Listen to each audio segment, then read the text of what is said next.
মৃত্যুর সময় বয়স কত হয়েছিল? 52, তাই তো? দেবদূত সূর্যকান্ত প্রশ্ন করল। হ্যাঁ, 52।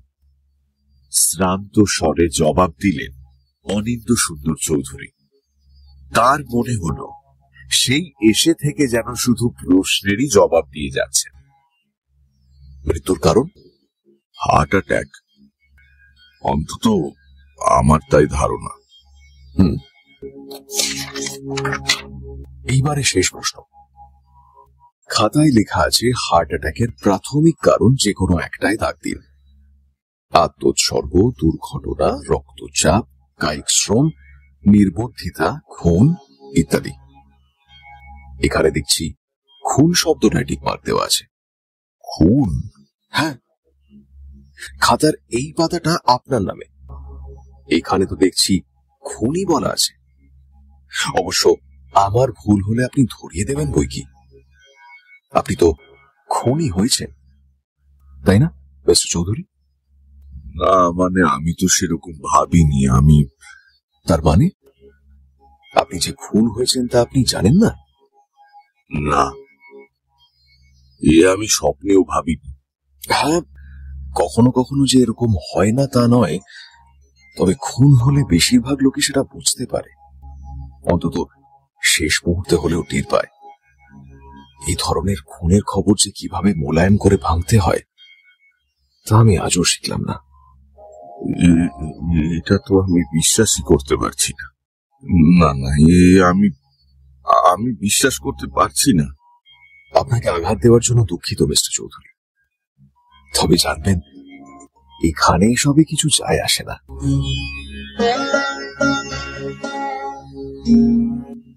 আমার মনে আছে আমি স্টাডি রুমে বসেছিলাম, হয়তো ঘুমিয়েই পড়েছিলাম।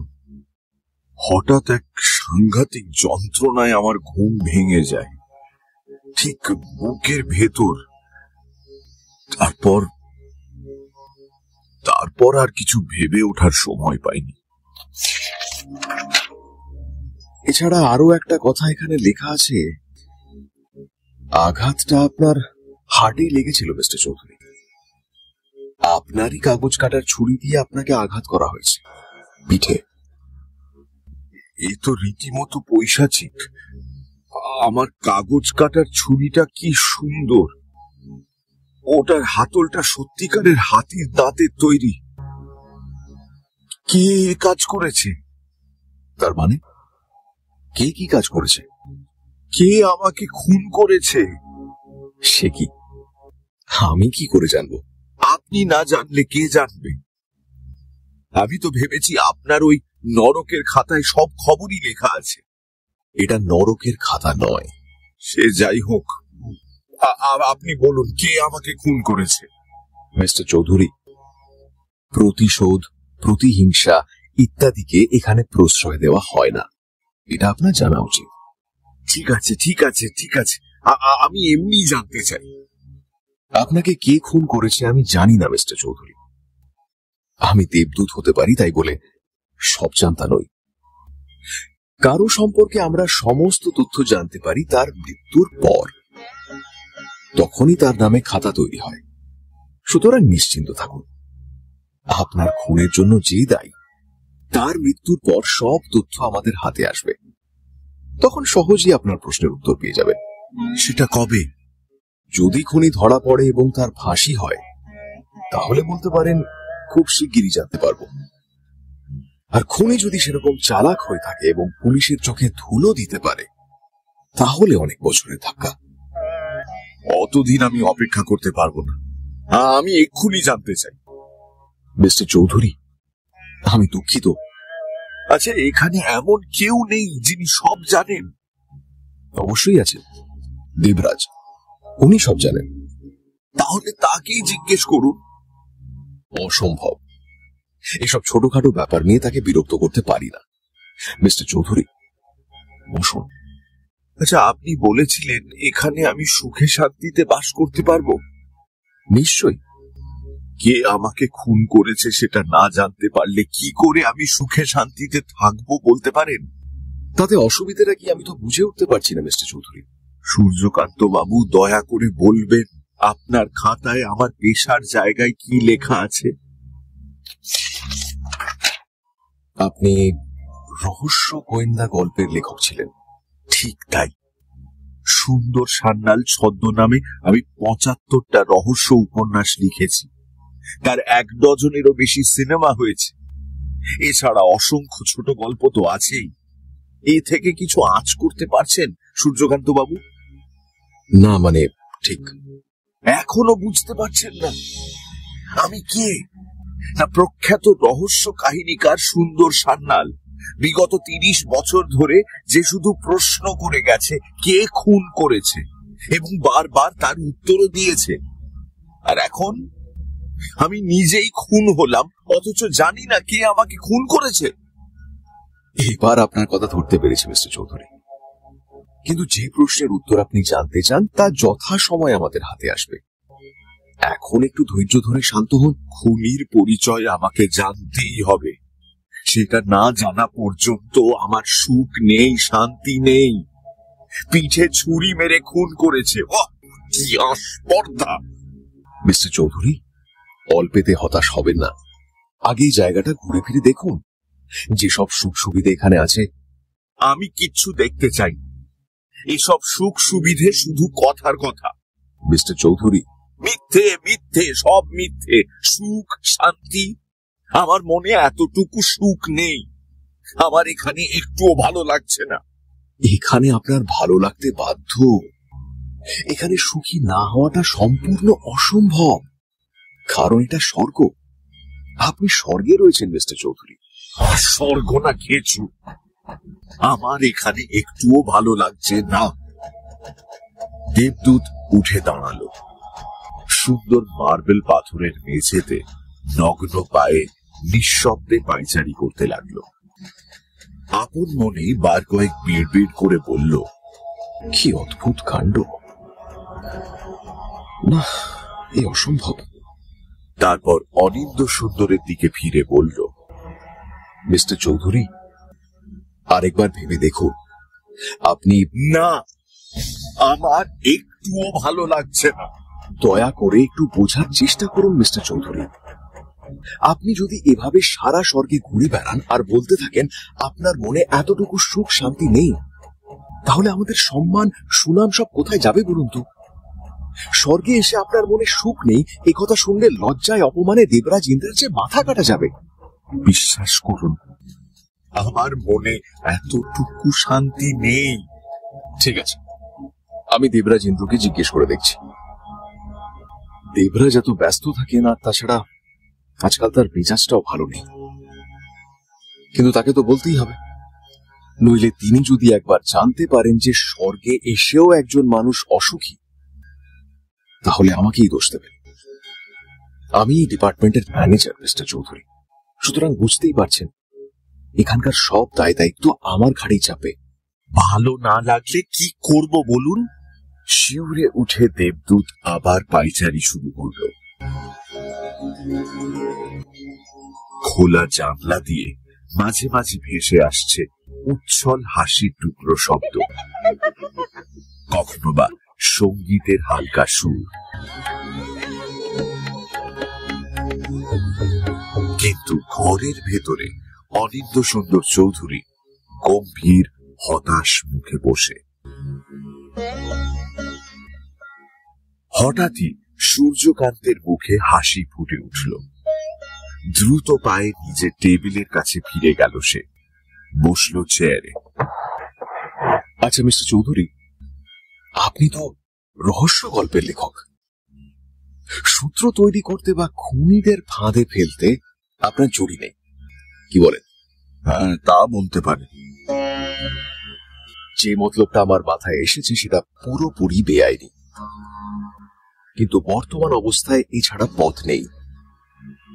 মিস্টার চৌধুরী, যদি আপনাকে আবার পৃথিবীতে যাওয়ার অনুমতি দেওয়া হয়, তাহলে আপনি পারবেন নিজের হত্যা রহস্যের সমাধান করতে?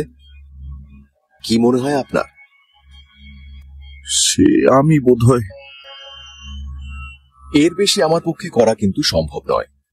চেষ্টা করে দেখতে পারি, কিন্তু আমি কিভাবে? খুব সহজ। আপনি এখন পরলোকে বাস করছেন, সুতরাং সময় বলে এখানে কিছু নেই। আমরা শুধু যা করব তা হলো একটা সময়ের পুনরাবৃত্তি ঘটাবো, মানে অ্যাকশন রিপ্লে করব। ধরুন একটা দিন আপনি পৃথিবীতে ফিরে গিয়ে আপনার মানব জীবনের শেষ দিনটা আবার নতুন করে বাঁচবেন। দেখুন, এই যে আপনি মারা গেছেন ঠিক রাত 11টায়। সেই দিন সকালে ঘুম ভাঙার পর থেকে রাত 11টা পর্যন্ত সময় দেওয়া হলো আপনাকে। মাত্র একটা দিন, ওইটুকু সময় কি পারবো? তা যদি না পারেন তাহলে আর চেষ্টা করে। না, পারবো। বলুন কখন যেতে হবে? এক্ষুনি। কিন্তু প্রথমেই একটা কথা বলে রাখি মিস্টার চৌধুরী, জীবনের শেষ দিনটার প্রতিটি খুঁটিনাটি ঘটনা এই খাতায় লেখা রয়েছে, সুতরাং সেরকম কোনো তথ্যগত পরিবর্তন আপনি করতে পারবেন না। তবে হ্যাঁ, একটু আধটু গোয়েন্দাগিরি তো আপনাকে করতেই হবে, যেটা আপনি প্রথমবারে করতে পারেননি। আর দরকার হলে খাতায় অল্প স্বল্প মোছামুছি আমি করে নেব, কিন্তু সেরকম বড় কিছু পাল্টাতে গেলে ভীষণ মুশকিলে পড়তে হবে। সোজা কথায় বড় সড়ো কোনো ওলটপালট ছাড়াই আপনাকে ম্যানেজ করতে হবে। এতে কোনো অসুবিধা হওয়ার কথা নয়। মনে রাখবেন, মরণশীল প্রাণীদের যে বর কখনো কখনো দেওয়া হয়, সেই অমূল্য বর আপনাকে দেওয়া হবে। ভবিষ্যৎ দৃষ্টি? হ্যাঁ, কিন্তু মিস্টার চৌধুরী, আগেই বলে রাখি, আপনাকে কিন্তু আবার একইভাবে খুন হতে হবে। আবার সেই পিঠে ছুরি খেয়ে মরতে হবে? খাতায় তো তাই লেখা আছে। আমার প্রস্তাবে রাজি হওয়া না হওয়া সম্পূর্ণ আপনার ইচ্ছে। মত দেওয়ার আগে ভালো করে ভেবে দেখুন। না, আমি রাজি। কে আমাকে খুন করেছে আমাকে জানতেই হবে। বেশ, তাহলে তাই হোক। আমার শুভেচ্ছা গ্রহণ করুন মিস্টার চৌধুরী। এখানে সমস্ত আত্মাই সুখী হোক, সেটাই আমরা চাই। ধন্যবাদ, অসন্তুষ্ট স্বরে বললেন অনিন্দ্য সুন্দর, এবং বিশাল সোনার দরজা খুলে বেরিয়ে গেলেন।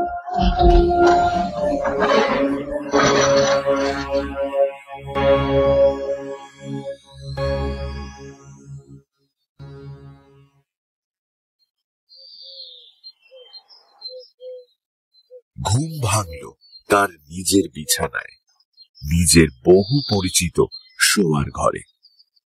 বাড়িটা অন্ধকার ছায়াময় এক প্রাচীন প্রাসাদ। অনিন্দ্য সুন্দরের অত্যন্ত প্রিয়, কারণ তার ধারণা কোন রহস্য কাহিনীকারের পক্ষে এ বাড়ির প্রকৃতি ও পরিবেশ যথেষ্ট মানানসই। বসবার ঘরের সুপ্রাচীন পিতামহ ঘড়িতে 11টার ঘন্টা বাজতে শুরু করল। শুয়ে শুয়ে ঘন্টার শব্দ গুনে চললেন তিনি, এবং হঠাৎই তার মনে হলো এ হয়তো রাত 11টার ইঙ্গিত, কিন্তু সে এক ভয়ঙ্কর মুহূর্তের জন্য। তারপরে নিজের ভুল বুঝতে পারলেন অনিন্দ্য সুন্দর। দেখলেন পর্দার ফাঁক দিয়ে তীব্র সূর্য ঘরের মেঝেতে জায়গা করে নিয়েছে।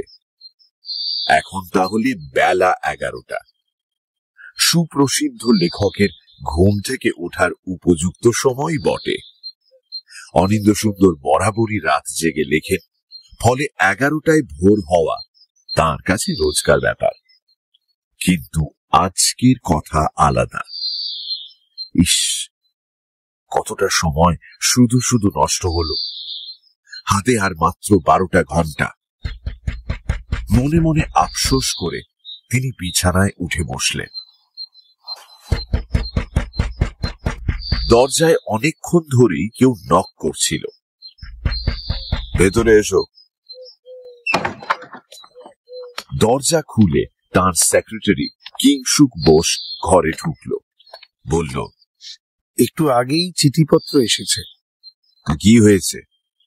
দেখলাম রমেন গুপ্তর একটা চিঠি রয়েছে। কিংসুক একটা চিঠি এগিয়ে দিল অনিন্দ্য সুন্দরের দিকে। রমেন গুপ্ত লহরী প্রকাশনের মালিক এবং অনিন্দ্য সুন্দরের বহু রহস্য উপন্যাসের প্রকাশক। চিঠিটা হাতে নিয়ে কিংসুককে আবার নতুন করে জরিপ করলেন তিনি। কিংসুক বোস শিক্ষিত, নম্র স্বভাবের মানুষ। তার বাড়িতেই থাকে।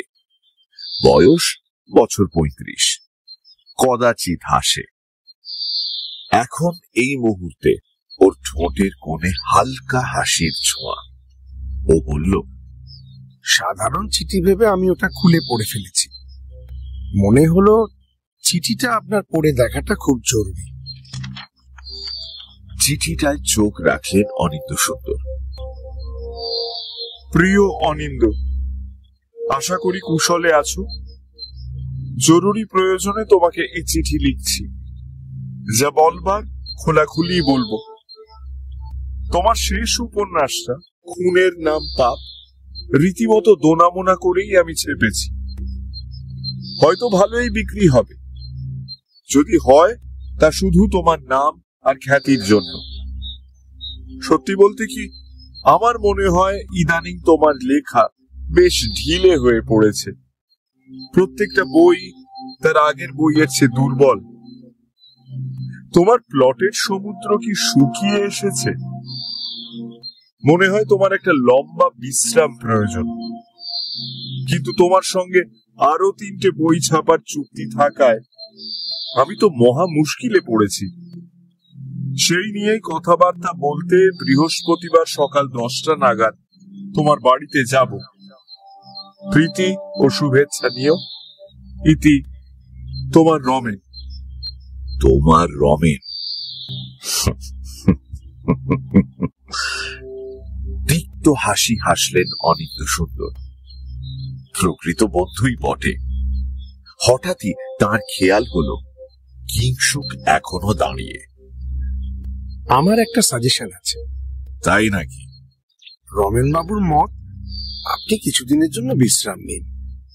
আমারও তাই মত। কিন্তু যে কদিন আপনি বিশ্রাম নেবেন, বিখ্যাত সুন্দর সান্যালের রহস্য উপন্যাসের আনন্দ থেকে পাঠক পাঠিকাদের বঞ্চিত করার কোনো প্রয়োজন নেই। তার মানে? সুন্দর সান্যাল ছদ্মনামে আমি নতুন নতুন বই লিখতে থাকব। রমেন গুপ্তকে জানানোর কোনো দরকার নেই, আর আমাদের পাঠক পাঠিকাদেরও জানিয়ে কোনো লাভ নেই। আমাদের পাঠক পাঠিকা? তোমার কি ধারণা আমার মতো ভাষা আর স্টাইলে তুমি লিখতে পারবে? তার চেয়েও বেশি পারবো মিস্টার চৌধুরী। আপনার চেয়ে আমি অনেক ভালো লিখব। কি এতখানি আস্পর্ধা তোমার? এত দুঃসাহস? মিস্টার চৌধুরী, মনে করে দেখুন তো, আপনার শেষ কয়েকটা বইতে আমি কিভাবে আপনাকে হেল্প করেছি। প্লট নিয়ে মাথা ঘামানো থেকে শুরু করে পরিবর্ধন, সম্পাদনা সবই আমি করেছি। বেরিয়ে যাও আমার সামনে থেকে। Get out, get out. সুন্দর সান্যালের সুনাম বজায় রাখতে গেলে এ ছাড়া আর কোনো পথ নেই। বইয়ের রয়্যালটি যা পাবো আমি আর আপনি আধা আধি ভাগ করে নেব। কাল থেকে তোমাকে আর কাজে আসতে হবে না। তোমার ছুটি। বেশ, কিন্তু আমার মতন কাজের লোক আর আপনি পাবেন না। তাছাড়া আমি না হলে আর একটা বইও আপনি নিজে লিখতে পারবেন না। বেরিয়ে যাও। শিগগির মালপত্র গুছিয়ে রওনা হও কিংসুক, নইলে তোমাকে আমি ঘাড় ধরে বের করে দেব। আপনাকে এর জন্য পস্তাতে হবে। এই কথা বলে কিংসুক ঘর ছেড়ে চলে গেল।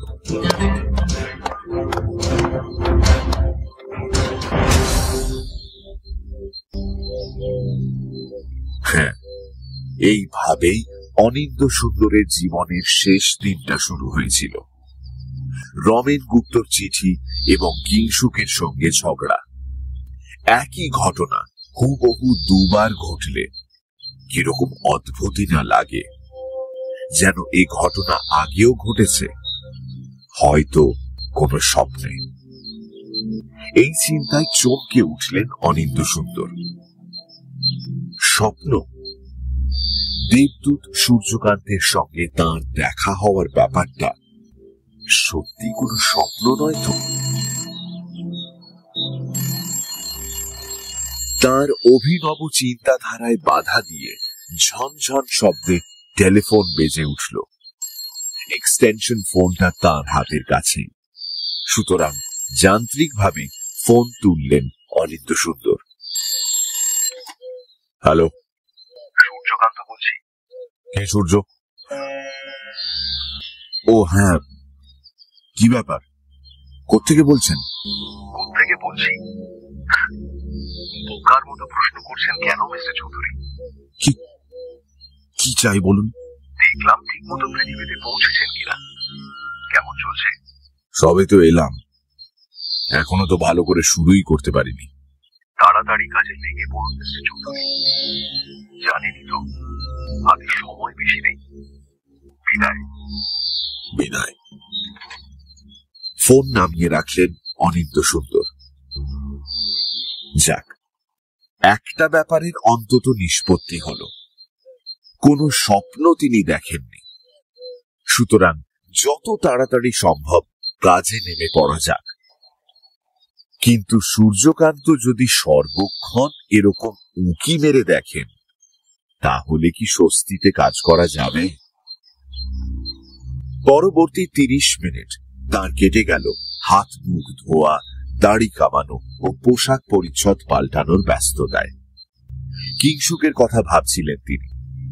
শান্ত, ভদ্র, বিনয়ী কিংসুক তার জঘন্য স্বরূপ প্রকাশের জন্য। এতদিন থাকতে আজকের দিনটাই বেছে নিল। হ্যাঁ, সুন্দর সান্যালের নাম ও খ্যাতির প্রতি কিংসুকের নির্লজ্জ লোভ রয়েছে। যে সুন্দর সান্যাল তার প্রাণের চেয়েও প্রিয়। না, কিংসুক বোসের খুন করার যথেষ্ট মোটিভ রয়েছে। এরপর কি যেন হয়েছিল, সবিস্ময়ে অনিন্দ্য সুন্দর আবিষ্কার করলেন তার কিছুই মনে নেই। শুধু মনে আছে ঠিক রাত 11টায় স্টাডি রুমে হাতির দাঁতের হাতলওয়ালা কাগজ কাটার ছুরিতে তাকে খুন হতে হবে। তাছাড়া আর কিছুই তার মনে পড়ছে না। দেবদূতের কাছ থেকে আরো কিছু খবরাখবর নিয়ে এলে ভালো হতো, কিন্তু অন্যদিকে ভাবতে গেলে এই বেশ হয়েছে।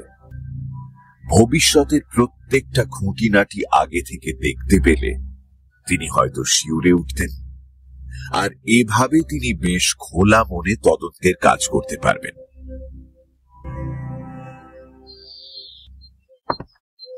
সিঁড়ি দিয়ে নিচে নামার পথে অনিন্দ্য সুন্দর টের পেলেন তার খিদে পেয়েছে। খাওয়ার ঘরে ঢুকে দেখেন রাঁধুনি সীতার মা তার মেয়ে সীতাকে নিয়ে ব্রেকফাস্ট তৈরির কাজে ইতি টানতে ব্যস্ত। সীতার মায়ের মোটা সোটা ঘামে ভেজা শরীরের দিকে তাকালেন তিনি। তার শ্রান্ত মুখটা তীক্ষ্ণ নজরে জরিপ করলেন। ওদিকে মেয়ে সীতা মাকে টুকিটাকি সাহায্য করতে ব্যস্ত। মেয়েটা বেশিরভাগই তার স্ত্রীর ভাই ফরমাইশ খাটে, কিন্তু তাকে খুন করার মতো কোনো কারণ ওদের দুজনের মধ্যে খুঁজে পেলেন না অনিন্দ্য সুন্দর। তাছাড়া প্রতিদিন রাতে ওরা বাড়ি চলে যায়, সুতরাং সন্দেহভাজনের তালিকা থেকে ওদের দুজনের নাম তিনি স্থির বিশ্বাসে বাতিল করলেন। সীতার মা পাউরুটি আর ডিমের পোচ দিয়ে গেল জলখাবারে, আর জানালো দুপুরে বৌদিমণি মানে অনিন্দ্য সুন্দরের স্ত্রী একজনকে ইনভাইট করেছে, রণবিলাস। এইবার মনে পড়েছে এই ঘটনাও প্রথমবারের পুনরাবৃত্তি।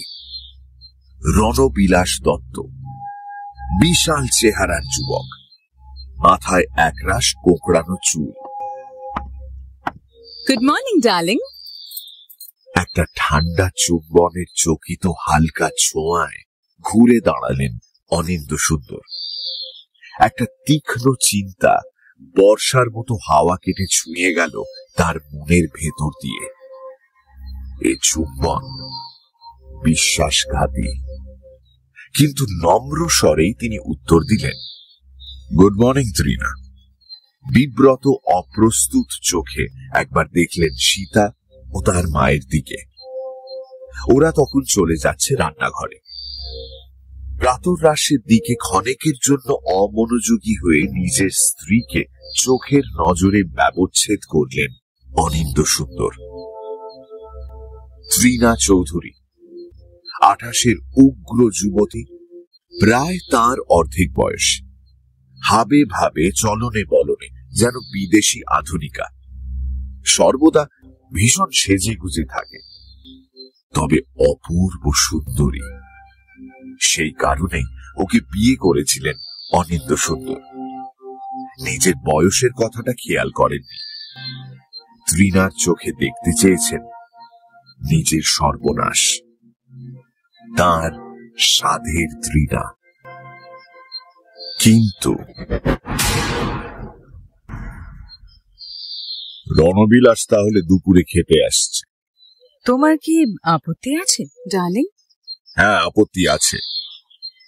একটা কপরদকহীন ইয়াং অ্যাথলিট আমার বাড়িতে ঘুরঘুর করে বেড়াবে আর আমার বউয়ের দিকে হ্যাংলার মতো চেয়ে থাকবে, তাতে আমার যথেষ্ট আপত্তি আছে। তোমার কল্পনা শক্তির তুলনা নেই ডার্লিং। ওকে তুমি ভালোবাসো ত্রিনা? মোটেই না। তুমি মিথ্যে কথা বলছো। কাল আমি সব দেখেছি। অনিন্দ্য সুন্দর নিজেকে অবাক করলেন।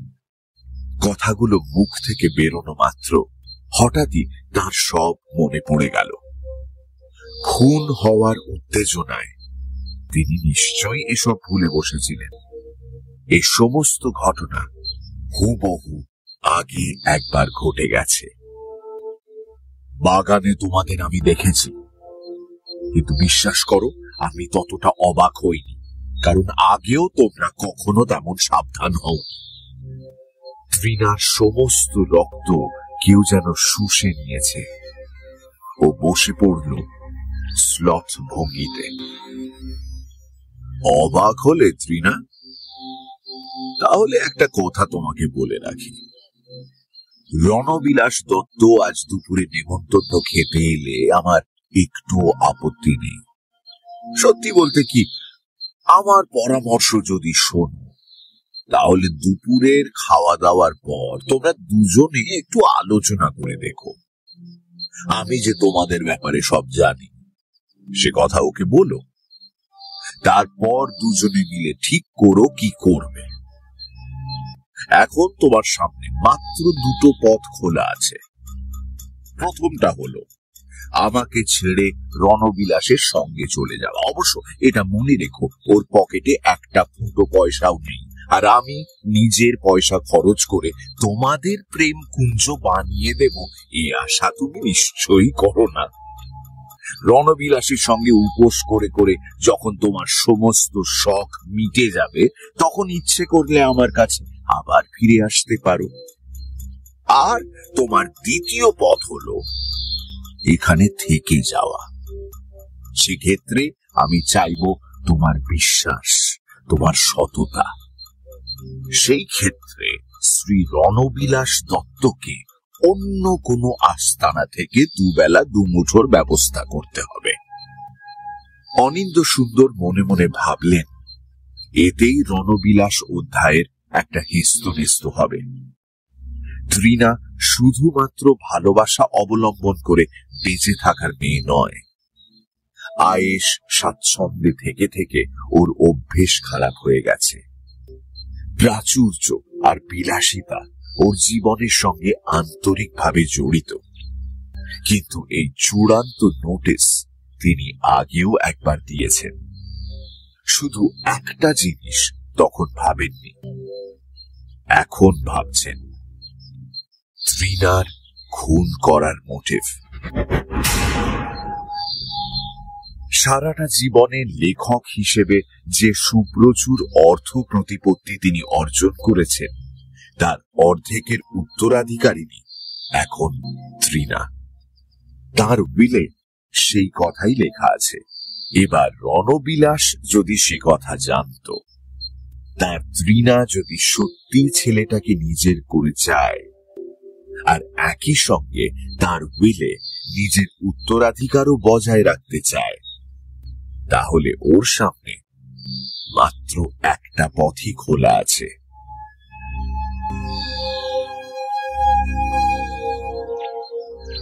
তুমি আমাদের সঙ্গে খাবে তো? না, শুধু শুধু তোমাদের পথে বাধা হয়ে দাঁড়াতে চাই না। তাছাড়া এই তো এত বেলায় জল খাবার খাচ্ছি, তারপর কিছু দরকারি কাজও আছে। এরপর তৃণা চলে গেল। অনিন্দ সুন্দর তাকিয়ে রইলেন ওর তন্নি শরীরের দিকে। তারপর মনোযোগ দিলেন ডিম ও পাউরুটির প্রতি। দ্রুত হাতে প্রাতরাশ শেষ করলেন তিনি। মধ্যাহ্ন ভোজের অতিথির জন্য প্রয়োজনীয় আয়োজনের দায়িত্ব সীতার মায়ের হাতে ছেড়ে দিয়ে বেরিয়ে এলেন ডাইনিং রুম থেকে। এবার তিনি হাজির হলেন স্টাডি রুমে, তার রক্তে রঞ্জিত অকুস্থলে। নিজের মরণ কামরায় ঢুকে ভয় পেলেন অনিন্দ সুন্দর। সমস্ত জানলায় পর্দা টানা থাকায় গোটা ঘরটা ছায়াময় রহস্যে ছমছমে। অস্বস্তি ভরে পর্দাগুলো সরিয়ে দিলেন তিনি। সূর্যের আলো ঠিকরে এলো ঘরের ভেতর। এবার তিনি চারপাশে চোখ বুলিয়ে দেখলেন। ওই তো তার মজবুত মেহগনি কাঠের টেবিল। নিশ্চয়ই তিনি টেবিলের কাছে চেয়ারে বসেছিলেন। হয়তো প্রায় যেমন ঘুমিয়ে পড়েন সেরকমই ঘুমিয়ে পড়েছিলেন। টেবিলে দুহাত ছড়িয়ে এবং মাথা হাতের উপর এলিয়ে। সোজা কথায় খুনিকে হাত ছাড়িয়ে দিয়ে ডেকেছেন।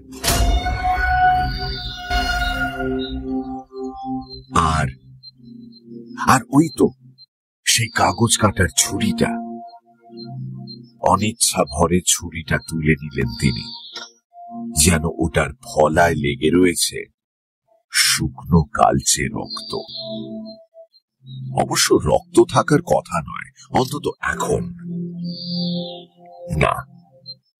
জিনিসটা খুনের এক কুৎসিত হাতিয়ার মনে মনে ভাবলেন অনিন্দ সুন্দর। ছুরির হাতলটা মসৃণ ভারী হাতির দাঁতের তৈরি, প্রায় ইঞ্চি চারেক লম্বা। খুনি যদি অসতর্ক হয় তাহলে তার স্পষ্ট হাতের ছাপ রেখে যাবে এই ছুরির বাঁটে। চকচকে ফলাটা বেশ লম্বা, কিন্তু খুব ধারালো কিংবা ছুঁচলো নয়। তবে অব্যর্থ নিশানায় উপযুক্ত শক্তিতে প্রথিত হলে কার্যসিদ্ধির পক্ষে যথেষ্ট। কোন মানুষের হৃৎপিণ্ড সহজেই স্তব্ধ হয়ে যাবে। শিউরে উঠলেন অনিন্দ সুন্দর। দরজায় কারো নক করার শব্দে তার চিন্তার ঘোর বিচ্ছিন্ন হল। কোন রকম আমন্ত্রণের অপেক্ষা না করেই যে নক করেছে সে ঘরে ঢুকল। ব্যস্ত আছো সুন্দর কাকা? না না, আয় অভি, ভেতরে। অভিক ভেতরে ঢুকে লাফিয়ে উঠে বসল টেবিলের ওপর।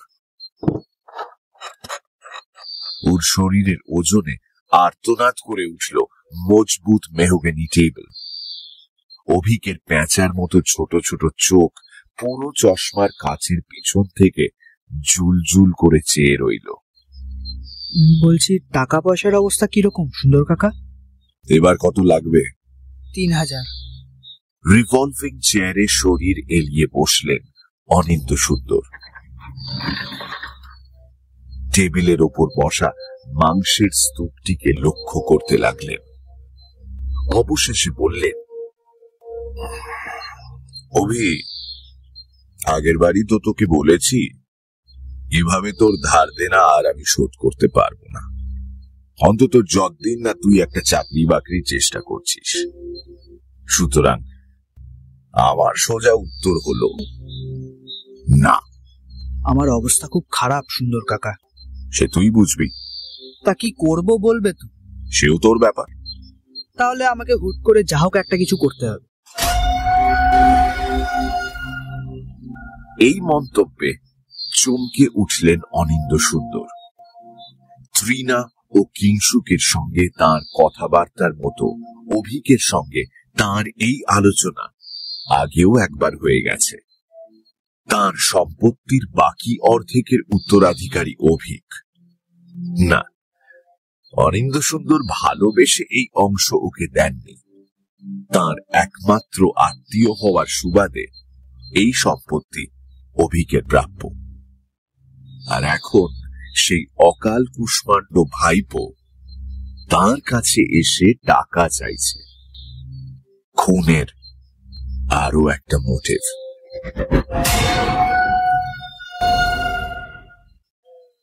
হুট করে কিছু করে বসবি, এর মানে কি অভি?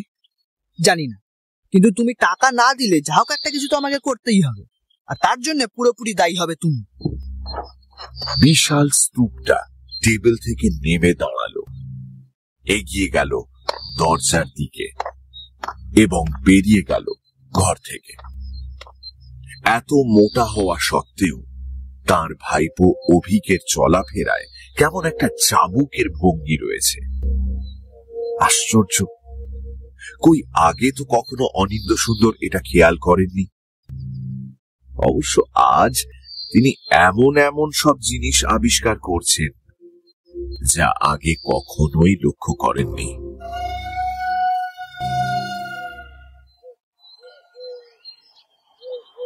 জানলা দিয়ে ছিটকে আসা রোদ হঠাৎই তাকে হাতছানি দিয়ে ডাকল। না, এই মুহূর্তে ঘরটা তার একটুও ভালো লাগছে না, বরং বাইরের খোলা হাওয়া একটু ঘুরে এলে কেমন হয়। তাছাড়া শীতের মধ্যে রোদের আমেজটা ভালোই লাগবে, আর ঠান্ডা মাথায় একটু চিন্তা ভাবনারও প্রয়োজন আছে। এই সিদ্ধান্তে পৌঁছলেন অনিন্দ্য সুন্দর।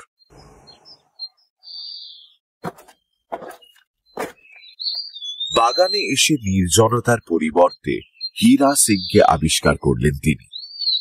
বৃদ্ধ হীরা সিং বাগানের মালিক, কেয়ারটেকার, ড্রাইভার, একাধারে সব, এবং কখনো কখনো সীতা ও সীতার মায়ের অনুপস্থিতিতে রান্না বান্নাও করে। এছাড়া হীরা সিং এর আরো একটা পরিচয় হলো সে জেল খাটা কয়েদি। এখানে এসে অনিন্দ্য সুন্দরকে সে অনেকভাবে সাহায্য করেছে। মালিকের দেওয়া তরল নেশা গলায় ঢেলে ঘোরের মাঝে নিজের জীবনের বহু অপকীর্তির কথাই অনিন্দ্য সুন্দরকে শুনিয়েছে। আর অনিন্দ্য সুন্দর সেই সব কীর্তি কাহিনী টুকে নিয়েছেন নিজের ডায়েরিতে, বাড়িয়েছেন তার প্লটের সঞ্চয়। তিনি জানতেন এর কিছু কিছু ঘটনা এখনো পুলিশের অজানা, এবং সেই অপরাধগুলোর জন্য কোনো শাস্তি পায়নি হীরা সিং। বহু জায়গাতে এখনো তার নামে হুলিয়া ঝুলছে।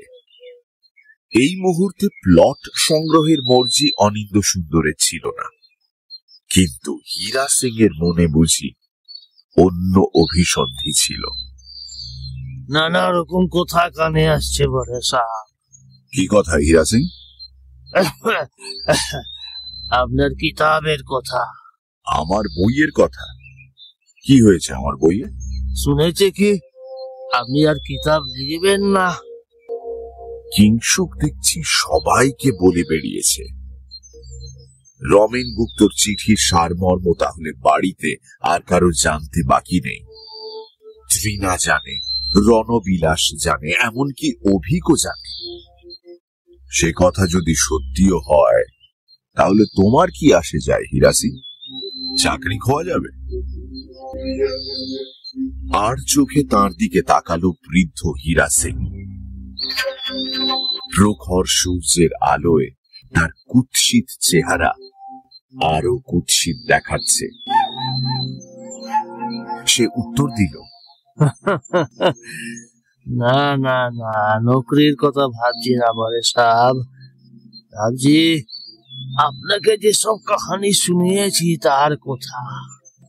যতদিন আপনি কিতাব লিখছিলেন ততদিন সব ঠিক ছিল, কিন্তু আমি কিতাব লেখা বন্ধ হয়ে গেলে আপনি হয়তো পুলিশের সাথে বাতচিত করতে পারেন, তাদের বলতে পারেন আমার পুরানা কিস্সার কথা। সে আমি কেন বলতে যাব হীরা সিং? তুমি কবে কি করেছো তাতে আমার কি? তুমি এখন ভালো হয়ে গেছো, আমার এখানে চাকরি করছো, সৎভাবে জীবনযাপন করছো। পুলিশ ওসব শুনবে না। আমি তো আর পুলিশকে কিছু বলতে যাচ্ছি না। আমার কথা কি তোমার বিশ্বাস হচ্ছে না? স্পষ্টই বোঝা গেল বিশ্বাস সে করেনি। ঘুরে দাঁড়িয়ে পুরো লোকটা কোদাল দিয়ে আবার মাটি কোপাতে লাগলো। তার কোদাল চালানোর ভঙ্গি বলিষ্ঠ, ক্ষিপ্র, নিখুঁত। আর ভাঁজ পড়া মুখ অন্ধকার এবং ভয়ঙ্কর।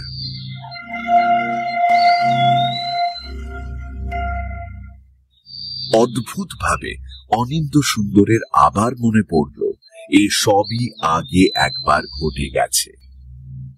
নিজের বাগানে কবর খুঁড়ে এই মুহূর্তে তিনি আবিষ্কার করেছেন এক ভয়ঙ্কর সম্ভাব্য খুনিকে।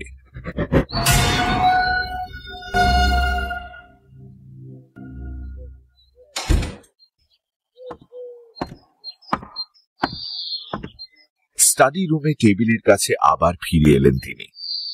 স্লথ ভঙ্গিতে বসে পড়লেন চেয়ারে। আশ্চর্য, প্রথমবারে যখন জীবনের শেষ দিনটা এইভাবে তিনি কাটিয়েছিলেন তখন তো এসব কথা তার মনে আসেনি। তখন কেন বুঝতে পারেননি তাকে ঘিরে রয়েছে এমন সব ভয়ঙ্কর মানুষেরা যারা তার মৃত্যুতে লাভবান হবে? একমাত্র সীতা আর সীতার মা ছাড়া তাকে খুন করবার উপযুক্ত মোটিভ প্রত্যেকেরই রয়েছে, এবং তাদের অন্তত একজনের সে কাজ সম্পন্ন করবার দুঃসাহসও রয়েছে।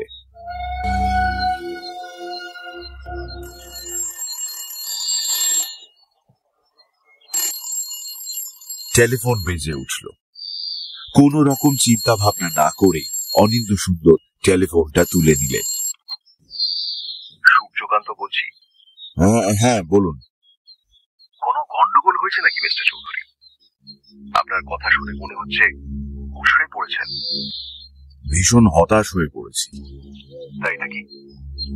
দুজন ঠিকে কাজের লোক ছাড়া আমার বাড়ির প্রত্যেকে আমি মরলে হাঁপ ছেড়ে বাঁচে। মন খারাপ করা কিছু নেই মিস্টার চৌধুরী। আচ্ছা, নেই? যদি বোঝেন পৃথিবীতে কেউ আপনাকে চায় না, তাহলে এখানে ফিরে আসতে আপনার একটুও দুঃখ হবে না। ঠিকই বলেছেন। আর কোনো অসুবিধা হচ্ছে না তো মিস্টার চৌধুরী? সত্যি বলতে কি, একটা অসুবিধে হচ্ছে, কোনো সূত্র এখনো পর্যন্ত পাইনি। খোঁজার চেষ্টা করুন। সেইখানেই তো হয়েছে বিপদ। এমনিতে আমার বইয়ে কিংবা বাস্তবেও সূত্র পাওয়া যায় খুনের পরে, আগে নয়। খুন করার পরেই খুনি সমস্ত সূত্র ফেলে যায়। এবার বলুন, এখন তাহলে আমি কি করি? আমি কি করে বলবো মিস্টার চৌধুরী? এখান থেকে রওনা হওয়ার আগে সে কথা আপনার ভাবা উচিত ছিল। সেটা করলেই বোধহয় ভালো হতো। এখন চুপচাপ বসে রাত 11টা পর্যন্ত অপেক্ষা করা ছাড়া আপনার কোনো উপায় নেই। তাহলে তখনই দেখা হবে। চলি। ফোনটা নামিয়ে রেখে ফ্রিজ থেকে সামান্য হুইস্কি আর সোডা নিয়ে বসলেন অনিন্দ সুন্দর। দুর্ভাবনার সময় মদ তাকে স্বস্তি এবং শান্তি দেয়, তবে এখন দেবে কিনা কে জানে।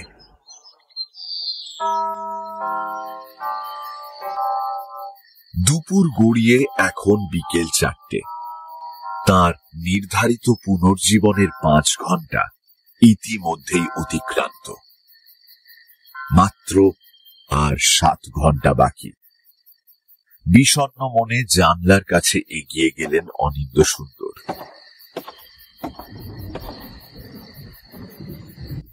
আকাশে মেঘ করেছে, বৃষ্টি হতে পারে। খুন করার পক্ষে উপযুক্ত রাত।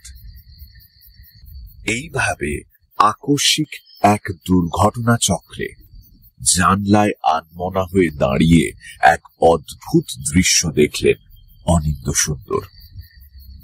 তৃণা এবং রণবিলাস। তরুণ অ্যাথলিট রণবিলাস তার স্ত্রীকে অটুট মনোযোগে চুম্বন করতে ব্যস্ত। সেই মুহূর্তে অনিন্দ সুন্দর চৌধুরীর মনের গভীরে জন্ম নিল এক নতুন প্রতিজ্ঞা। সাধারণ আবেগতাড়িত মানুষের মতো জানলার কাছে ঘুষি বসালেন না তিনি, মাথার চুলও ছিঁড়লেন না।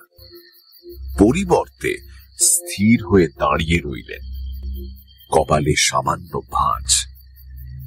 ইতিমধ্যে চুম্বন অধ্যায় শেষ করে রণবিলাস সোজা হয়ে দাঁড়িয়েছে। অনিন্দ সুন্দরের এই প্রশান্তির কারণ তার মনে এক সূক্ষ্ম পরিকল্পনা ক্রমে চেহারা নিয়েছে। একটু পরে রান্নাঘরের দিকে রওনা হলেন তিনি। সীতার মাকে উদ্দেশ্য করে সরবে ঘোষণা করলেন, সীতার মা, রণবিলাস বাবু রাতে খেয়ে যাবেন, সেই সঙ্গে কিংসুক এবং অভিকো। আর হীরা সিংকে বলো রাতের খাবার যেন সেই পরিবেশন করে।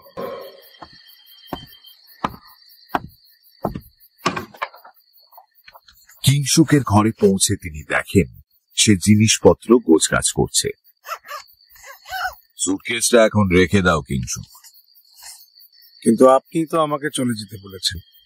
তার সেক্রেটারি গম্ভীর মুখে জবাব দিল, তা বলেছি, কিন্তু আমার ইচ্ছে আজকের রাতটা তুমি থেকে যাও, তাতে তোমার ভালোই হবে কিংসুক।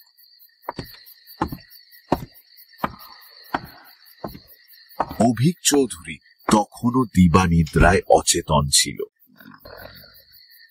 অনিন্দ সুন্দর তাকে ধাক্কা দিয়ে জাগালেন। অভি, এই অভি, অভি, আজ রাতে তোর কোথাও যাওয়ার থাকলে ক্যান্সেল কর।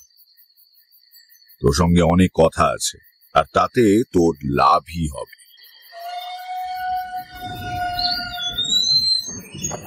এবার অনিন্দ সুন্দর উপস্থিত হলেন বাগানে। রণবিলাস বাবু, দুপুরে আপনার সঙ্গে খেতে বসতে পারিনি বলে মাপ চাইছি। তৃণার ঠোঁটে চুমু এঁকে দেওয়া শিল্পীকে লক্ষ্য করে তিনি বললেন, কিন্তু রাতে আপনাকে না খাইয়ে ছাড়ছি না। রণবিলাসের সুন্দর মুখে বিস্ময় ফুটে উঠল, কিন্তু দ্বিধা ভরা অস্ফুট স্বরে সে বলল, এ তো তার সৌভাগ্য। আর তৃণা ঘটনার আকস্মিকতায় হতবাক। গোপন উত্তেজনায় ওদের দিকে চেয়ে হাসলেন অনিন্দ সুন্দর। যদি তার পরিকল্পনা সফল হয়।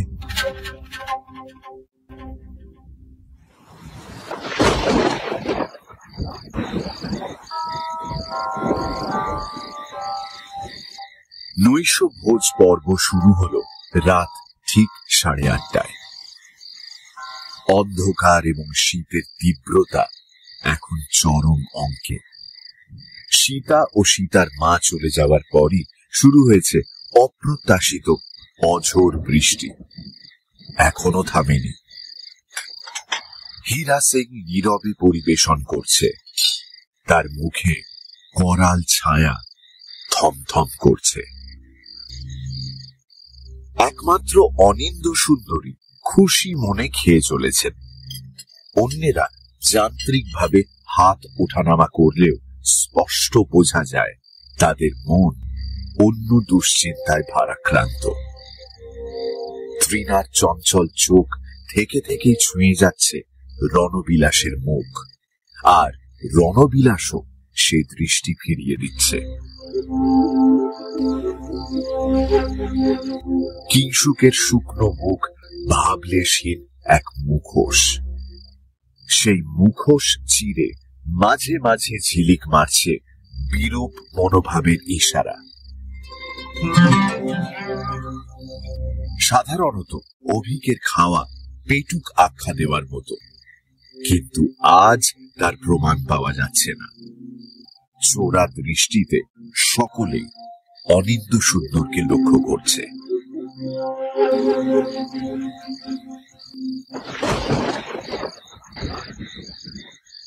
নটা নাগাদ খাওয়া দাওয়ার পাঠ শেষ হলো।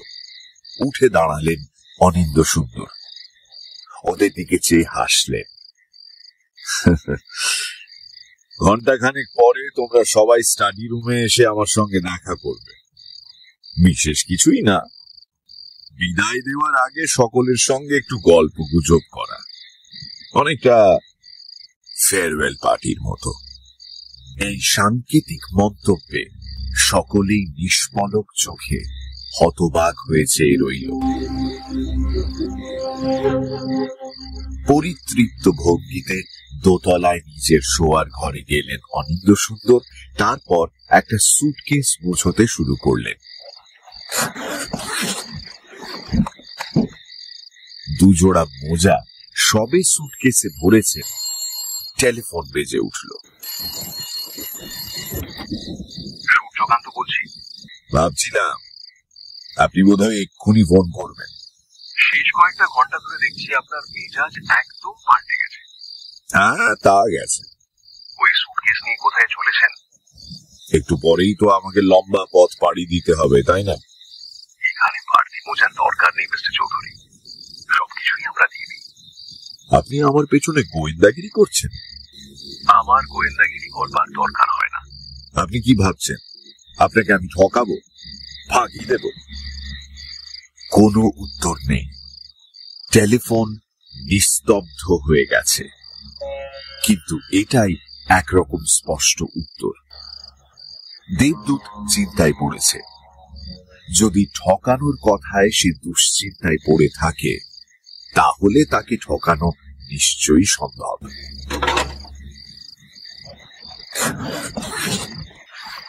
গোছগাছ করতে করতে চাপা হাসিকে প্রশ্রয় দিলেন অনিন্দ সুন্দর। সুটকেসে দিন কয়েকের মতো জামা কাপড় ভরে নিলেন তিনি। টুথব্রাশ ও শেভিং কিট নিতে ভুললেন না।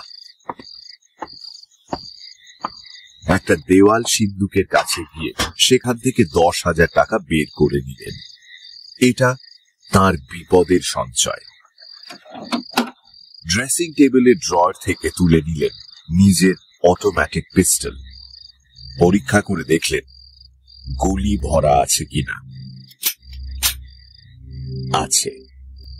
এই অটোমেটিক পিস্টল তার অতিরিক্ত জীবন বীমা। কিন্তু প্রতিশ্রুতি মতো ঘণ্টাখানেকের মধ্যে তিনি নিচে নামলেন না। সন্দেহভাজনদের তিনি উৎকণ্ঠার মধ্যে রাখতে চান। তিনি জানেন ওরা অপেক্ষা করবে। বিশেষ করে খুনি সে, তাকে তো অপেক্ষা করতেই হবে।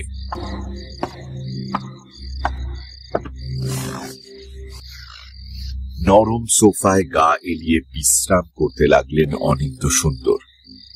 মুখে ধূমায়িত পাইপ, মনে ভবিষ্যতের নতুন পরিকল্পনা।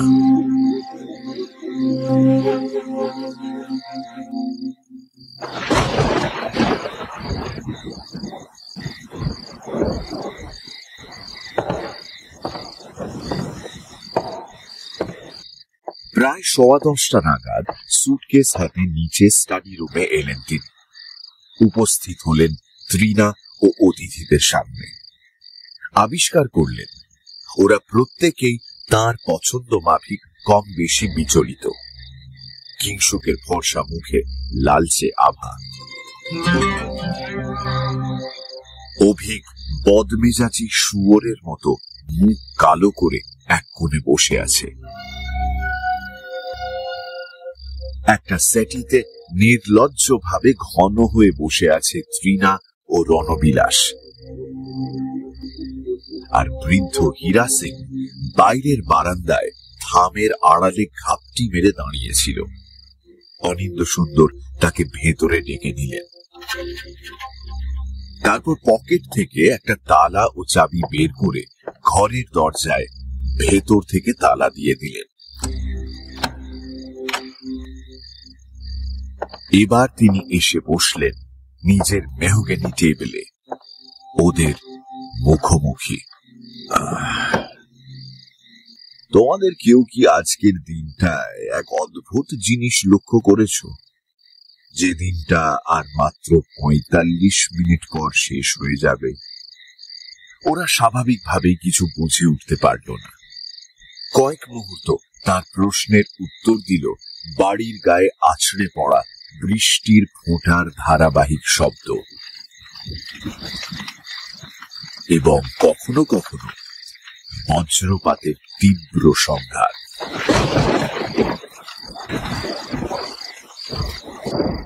কি সব বলছো ডার্লিং? আমি তো কিছুই বুঝতে পারছি না। তৃণা সোফা ছেড়ে উঠে দাঁড়িয়ে তার দিকে এগিয়ে এসেছে। শীতল দৃষ্টিতে ওকে জরিপ করলেন তিনি।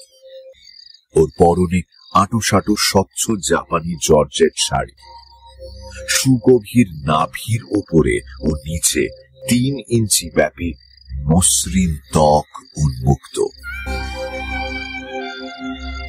ব্লাউজের আকৃতি ও প্রকৃতি দেখে মনে হয় শুধুমাত্র তৃণার শরীরের গঠন সেটাকে স্বস্থানে বজায় রেখেছে।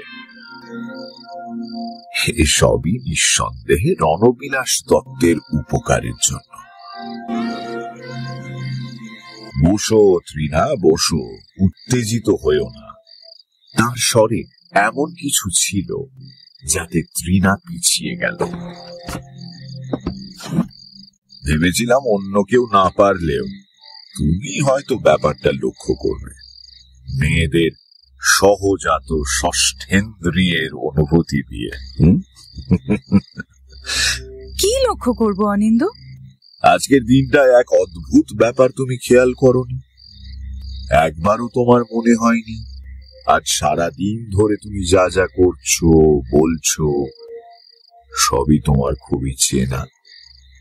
হুবহু এসব কাজ তুমি আগেও একবার করেছো, বলেছো এই একই কথা, মনে হয়নি তোমার?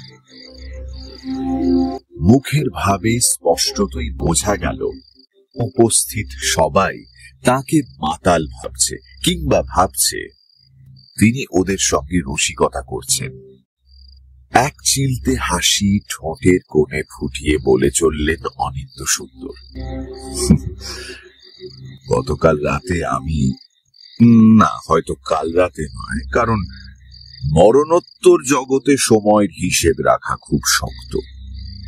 অবশ্য আমি সেখানে খুব বেশিক্ষণ ছিলাম না, সুতরাং আমার বিশ্বাস হয়তো কাল রাতেই হবে।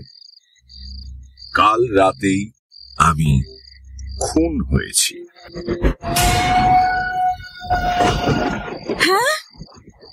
এক রুদ্ধশ্বাস অস্ফুট আর্তনাদ বেরিয়ে এলো তৃণার ঠোঁট চিরে।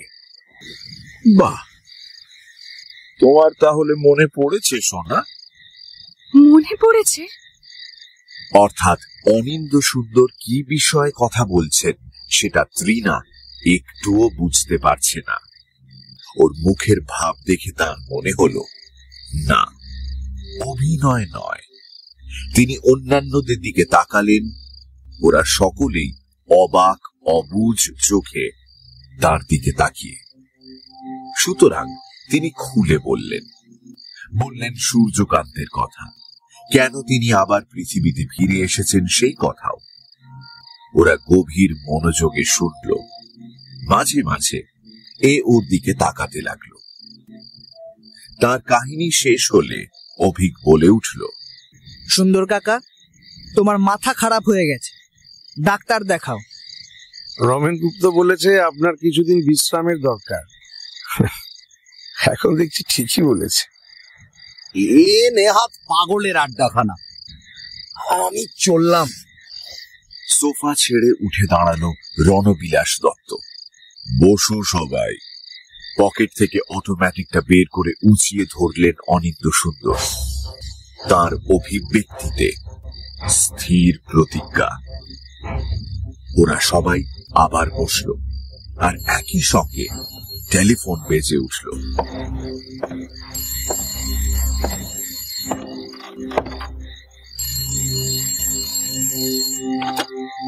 কি হচ্ছে এসব মিস্টার চৌধুরী? নিতান্তই সস্তা প্যাঁচ। সব রহস্য উপন্যাসই এরকমটা হয়। একেবারে শেষ পরিচ্ছেদে ডিটেকটিভ সন্দেহভাজন সকলকে একটা ঘরে জড়ো করে, তারপর নিজের তদন্তের কাহিনী শোনায়, আর তখন খুনি সাধারণত নিজের দোষ স্বীকার করে কিংবা বেহিসেবি হয়ে ধরা পড়ে যায়। আপনাকে ওই খাতায় শুধু একটু মোছামুছি করতে হবে। ঠিক আছে, আপনার কথাই বিশ্বাস করলাম মিস্টার চৌধুরী, কিন্তু মনে রাখবেন আপনার হাতে আর মাত্র 20 মিনিট সময় আছে। অনিন্দ্য সুন্দর ফোন নামিয়ে রাখতেই রণবিলাস মন্তব্য করল, নিশ্চয়ই ওই দেবদূত ফোন করেছিল। হ্যাঁ, আমার হাতে যে আর সময় বেশি নেই সেটাই সে মনে করিয়ে দিল। যাই হোক, আমার গল্প তোমাদের বিশ্বাস হয়নি মানলাম, কিন্তু এবারে আমি তথ্যের দিকে নজর দেব। আশা করি সেগুলো তোমরা বিনা বিতর্কে মেনে নেবে। এই ঘরে তোমরা 5 জন রয়েছ, এবং 5 জনের প্রত্যেকেই মনে মনে চাও আমার মৃত্যু হোক, কিন্তু তার মধ্যে একজন সেটা এত বেশি করে চায় যে সে খুন করতেও পিছপা হবে না। এই যে আমার প্রিয় ভাইপো অভিক, দেনায় ও গলা পর্যন্ত ডুবে গেছে। এ দেনার হাত থেকেও রক্ষা পাওয়ার একমাত্র আশা আমার উইলের উত্তরাধিকার সূত্রে কিছু অর্থ লাভ করা। মানছি অভিকের টাকার প্রয়োজনটা এই মুহূর্তে, কিন্তু আমি যদি মারা যাই তাহলে উইলের প্রবেট নেওয়া হবে, আর ওর পাওনাদাররাও সাময়িক ধৈর্য ধরবে। তারপর রয়েছে কিংসুক, আমার প্রাক্তন সেক্রেটারি। কিংসুকের ধারণা আমি পথ থেকে সরে গেলে সুন্দর সান্যালের উন্নতি ও খ্যাতির দায়িত্ব সে একাই নিতে পারবে। আগামীকাল আমার প্রকাশক দেখা করতে আসছে, আর সেটাই হলো কিংসুকের মস্ত সুযোগ। যদি আমি মারা যাই তবে। এবার আসছে হীরা সিং। ওর বিশ্বাস আমি লেখা ছেড়ে দিলে ওকে পুলিশে ধরিয়ে দেব, কারণ তখন ওর অতীতের কীর্তিকলাপ আমার গল্পে আর কাজে আসবে না।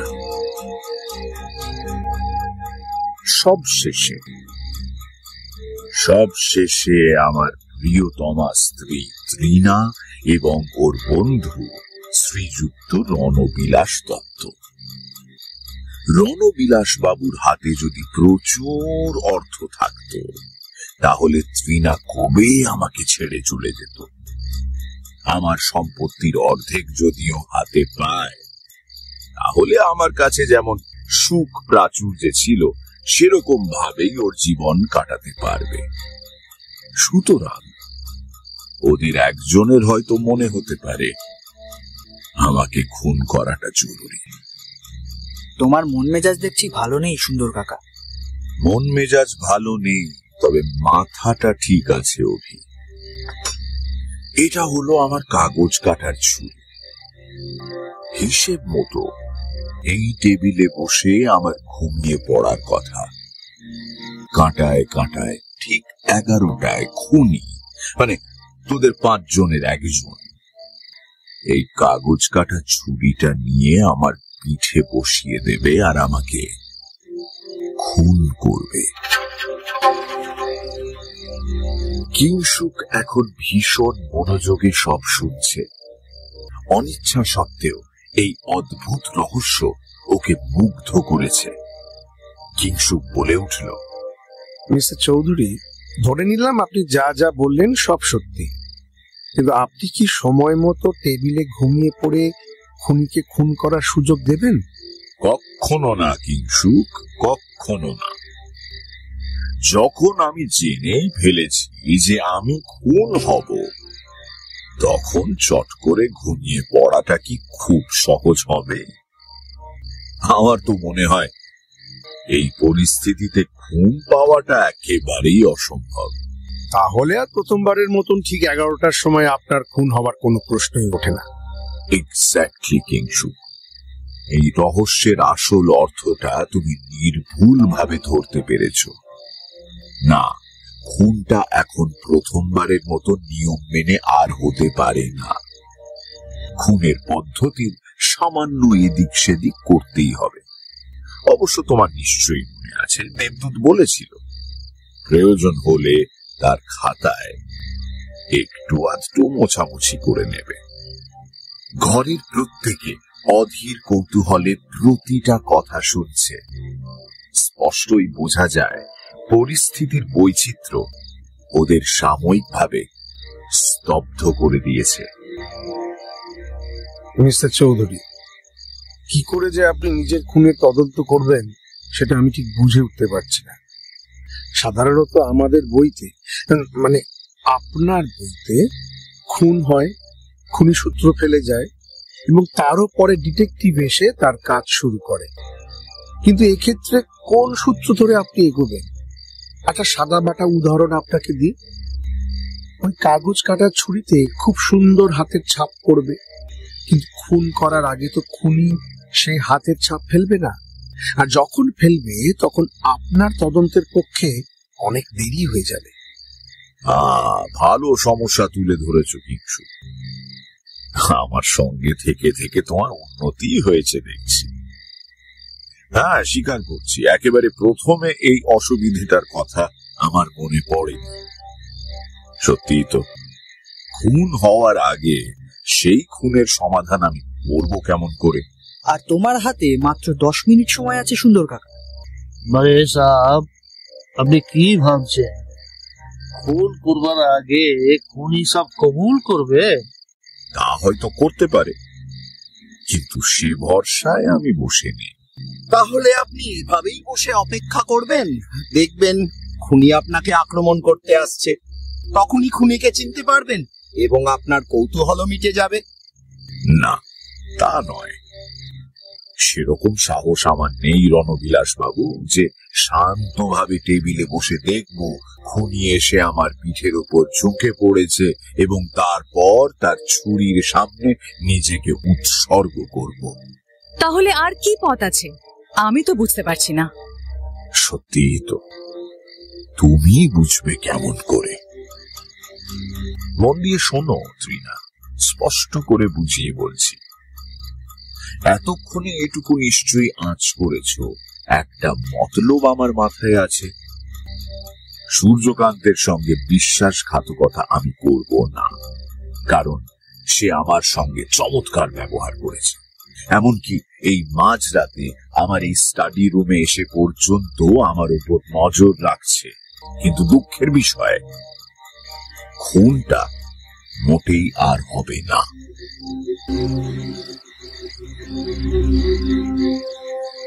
নিজেদের হতাশা ওরা গোপন রাখতে পারল না। অনিন্দ সুন্দর আবার হাসলেন। 11টার পরে দেবদূতের কাছে আমার আর কোনো বাধ্যবাধকতা থাকছে না। নিয়মিত ছকে তার নির্ধারিত সময়টা খুনি কাজে লাগাতে পারছে না, ফলে আমি বেঁচেই থাকবো আর বহু বছর বাঁচব। কিন্তু যেহেতু তোমাদের আসল পরিচয়টা এখন আমার কাছে স্পষ্ট, সেহেতু এই বাড়িতে আর একটা দিনও আমি থাকবো না। তোমরা দেখতেই পাচ্ছ আমার সুটকেস গুছিয়ে নিয়েছি। জায়গা ছেড়ে আমি চলে যাব দূরে, অনেক দূরে। তারপর কি করে ত্রিনা, তোমাকে আর অভি, তোকে সম্পত্তি থেকে বঞ্চিত করা যায় সেই ব্যবস্থা আমি করছি। আর লেখক হিসেবে আমার ভবিষ্যতের কথা যদি তোলো, তাহলে বলে রাখি আজকের এই ঘটনা নিয়ে একটা নতুন বই লেখার কথা আমার মাথায় এসেছে।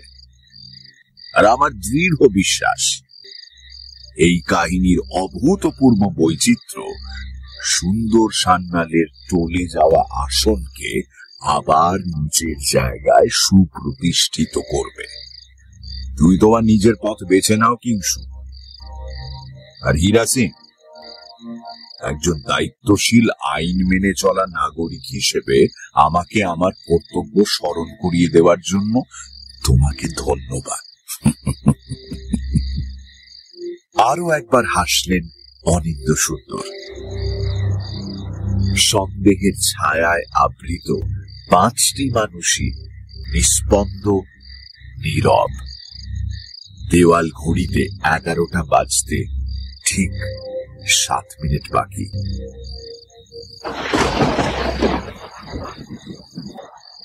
বৃদ্ধ হীরা সিংই প্রথম মুখ খুলল। বন্দুক দেখিয়ে এইভাবে আমাদের দাঁড় করিয়ে রাখছেন বড় সাহেব, তাহলে এই চাকু দিয়ে কই ভি আপনাকে খুন করতে পারবে না। আপনি শেষ পর্যন্ত দেবতার সঙ্গে বেঈমানি করবেন। বেঈমানি আমি করব না। তোমাদের বন্দুক দেখিয়ে দাঁড় করিয়ে রাখার বিন্দুমাত্র ইচ্ছেও আমার নেই। আমার পরিকল্পনা অনেক সহজ সরল, তাতে বন্দুক ছুরির কোনো ব্যাপার নেই।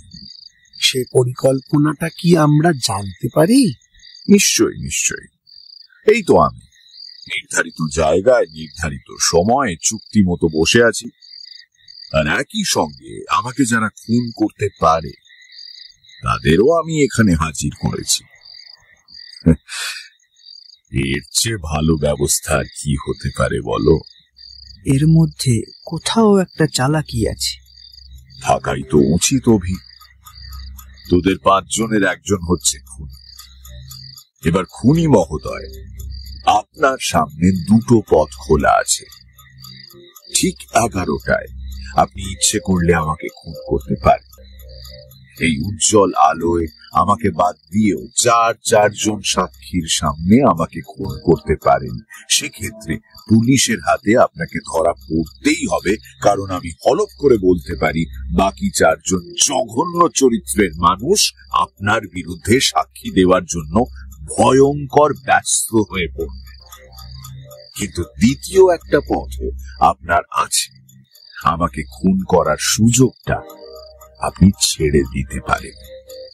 সুতরাং আমাকে বাঁচিয়ে রাখার জন্য দায়ী হচ্ছেন আপনি নিজে, এবং সূর্যকান্তের সঙ্গে কোন রকম বিশ্বাসঘাতকতা আমি করছি না।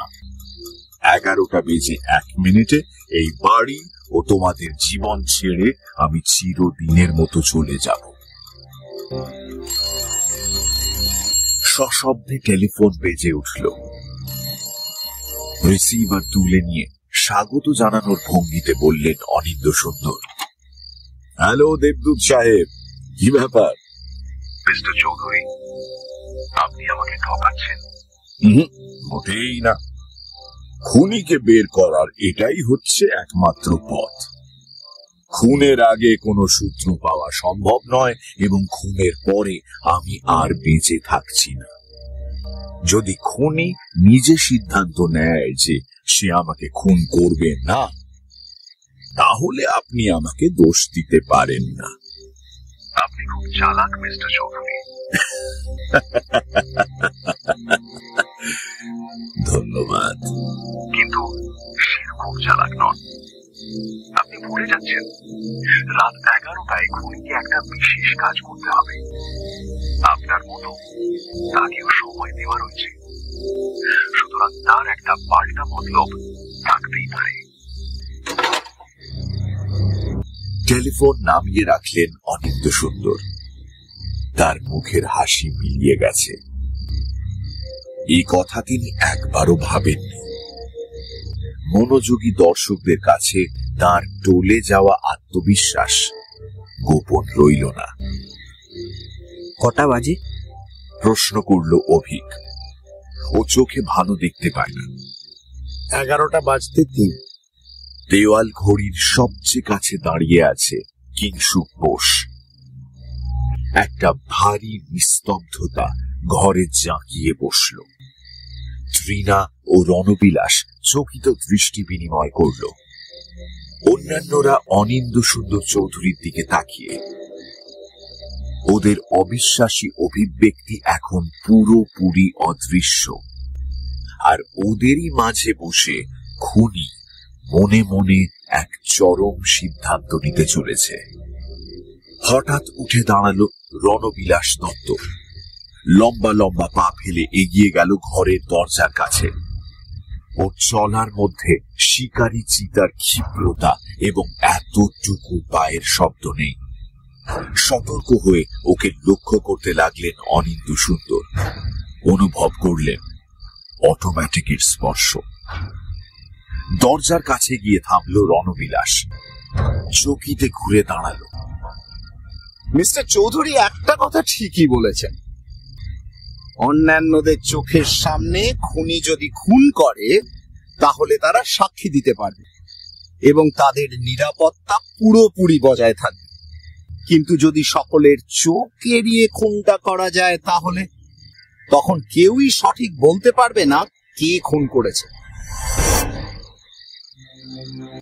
এ কথা সত্যি যে আমাদের প্রত্যেকেরই খুনের মোটিভ রয়েছে। আমাদের সবাইকেই পুলিশ সন্দেহ করবে। এমনকি এরকম ভাবেও তারা কেস সাজাতে পারে যে আমরা 5 জনে মিলে প্ল্যান করে মিস্টার চৌধুরীকে খুন করেছি। কিন্তু পুলিশ যদি এই ঘরোয়া বৈঠকের কথা একেবারেই না জানতে পারে তাহলে আমাদের কারোরই কোনো ভয় নেই। আর খুনি ঠিক প্রথমবারের মতো আইনের চোখে ধুলো দেওয়ার একই ঝুঁকি নেবে। শুধু যা করতে হবে তা হলো কোনো প্রত্যক্ষ সাক্ষী না রেখে রাত ঠিক 11টায় মিস্টার চৌধুরীকে খুন করতে হবে।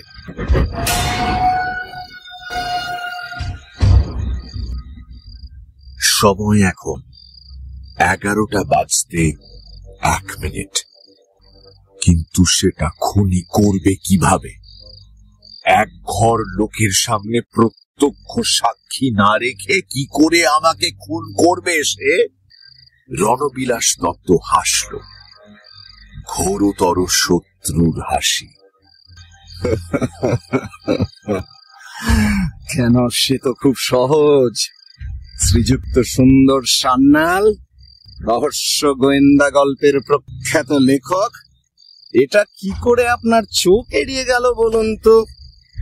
আমাকে কাজের কাজ যা করতে হবে তা হলো টুক করে ঘরের আলোটা নিভিয়ে দেওয়া।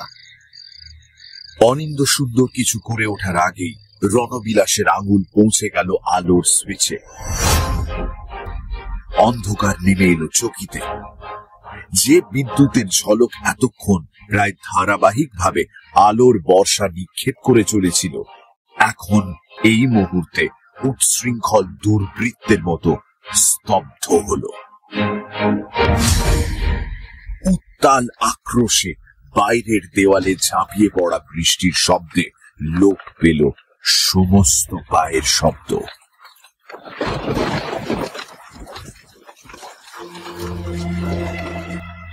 নিজের পরিচয় অজ্ঞাত রেখে চলাফেরায় খুনির আর কোনো অসুবিধে নেই। বিস্ময়ে সাময়িকভাবে বিমূঢ় হয়ে না পড়লে অনিন্দ্য সুন্দর হয়তো কিছু করতেন, কিন্তু তিনি নিশ্চল নিস্পন্দ হয়ে বসে রইলেন চেয়ারে। কেউ একজন তার পাশে এসে দাঁড়িয়েছে। একটা হাত তার মাথাটা ঠেলে দিল সামনে টেবিলের ওপর। তিনি ঘুমিয়ে পড়লে ঠিক যেমনটা হতো। অনিন্দ্য সুন্দর বুঝলেন অন্য হাতটা তখন খুঁজে বেড়াচ্ছে কাগজ কাটার ছুরিটা। খুঁজে পেল শক্ত হাতে আঁকড়ে ধরল।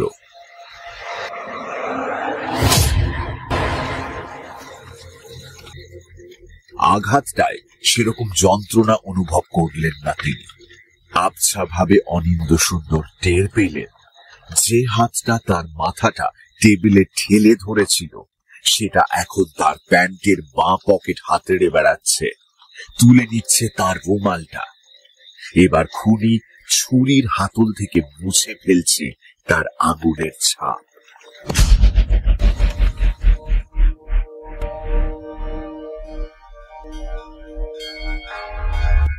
অনিন্দ সুন্দরের মাথার মধ্যে যেন তীক্ষ্ণ শব্দে ঘন্টা বেজে চলেছে,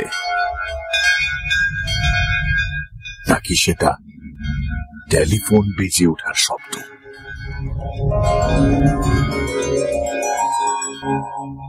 সুস্বাগত মিস্টার চৌধুরী, একেবারে কাঁটায় কাঁটায় ফিরে এসেছেন। আমি আবার খুন হয়েছি। নিশ্চয়ই। কে খুন করেছে আমাকে?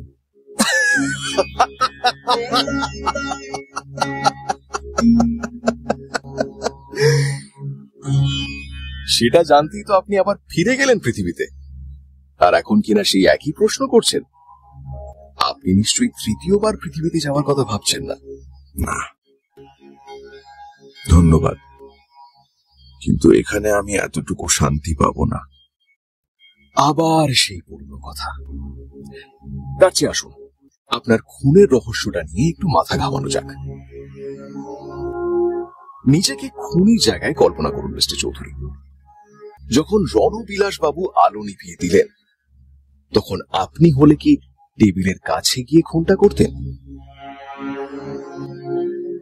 দু হাতে মাথা রেখে কিছুক্ষণ চিন্তা করলেন অনিন্দ সুন্দর, তারপর বললেন,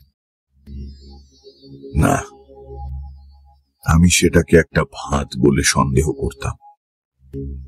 কারণ ছুরি বসানোর সময় কেউ হয়তো আলোটা আবার জ্বালিয়ে দিতে পারত এবং আমি হাতে নাতে ধরা পড়তাম। ঠিক বলেছেন মিস্টার চৌধুরী, সেটা প্রচন্ড ঝুঁকির কাজ হতো। এবারে আর একটা প্রশ্ন, আপনি যদি খুনি হতেন তাহলে যাকে খুন করলেন তারই পকেট থেকে রুমাল বের করে ছুরি থেকে নিজের আঙুলের ছাপ মুছে ফেলা কি কারণ আপনার থাকতে পারে? এর একটাই উত্তর, নিশ্চয়ই আমার কাছে কোনো রুমাল ছিল না। ঠিক। এবার বলুন তো, ওই 5 জনের মধ্যে কে জানতো যে আপনি সবসময় প্যান্টের বাঁ পকেটে রুমাল রাখতেন? বুঝেছি আপনি কি বলতে চান। এবারে নিশ্চয়ই আপনি এখানে সুখী হবেন মিস্টার চৌধুরী। তৃণার তরুণ প্রেমিক রণবিলাস ছিল আলোর সুইচের কাছে। খুনটাও শেষ না করা পর্যন্ত রণবিলাস যে আলো জেলে দেবে না সে ভরসা তৃণার ছিল। তাছাড়া তৃণার সঙ্গে কোনো রুমাল ছিল না। ছুরির হাতলটা যদিও শাড়িতে মুছতে যেত তাহলে শাড়িতে রক্ত লেগে যাওয়ার ভয় থাকত। সুতরাং আমার রুমালটাই ও বেছে নিয়েছে। আমি রুমাল কোথায় রাখি সেটা সবচেয়ে ভালো জানত তৃণাই, আর কেউ নয়। ঠিক আমি যা ভেবেছি তাই। গোয়েন্দাগিরিতে আপনি দেখছি নেহাত কম যান না। এখানে থাকতে থাকতে টুকটাক কিছু শিখেছি আর কি। বলতে পারেন একরকম সঙ্গগুণ বা মেলামেশার ফল। সঙ্গগুণ? মেলামেশা? কেন, আপনাকে বলিনি মিস্টার চৌধুরী? ওহো, প্রথমেই যদি বলতাম তাহলে আপনি হয়তো এতটা অসুখী হতেন না, বরং খুশি হতেন। ঠিক আছে, আর দেরি নয়, আসুন সবার সঙ্গে আপনার পরিচয় করিয়ে দিই। ইনি হলেন 5 কড়ি বাবু, ইনি বীরেন্দ্র বাবু, আর ইনি শরদিন্দু বাবু। 5 কড়ি বাবু, দীনেন্দ্র বাবু, শরদিন্দু বাবু? হ্যাঁ মিস্টার চৌধুরী, কেন আপনি জানেন না? রহস্য সাহিত্যিকরা মারা গেলে স্বর্গেই তো আসেন।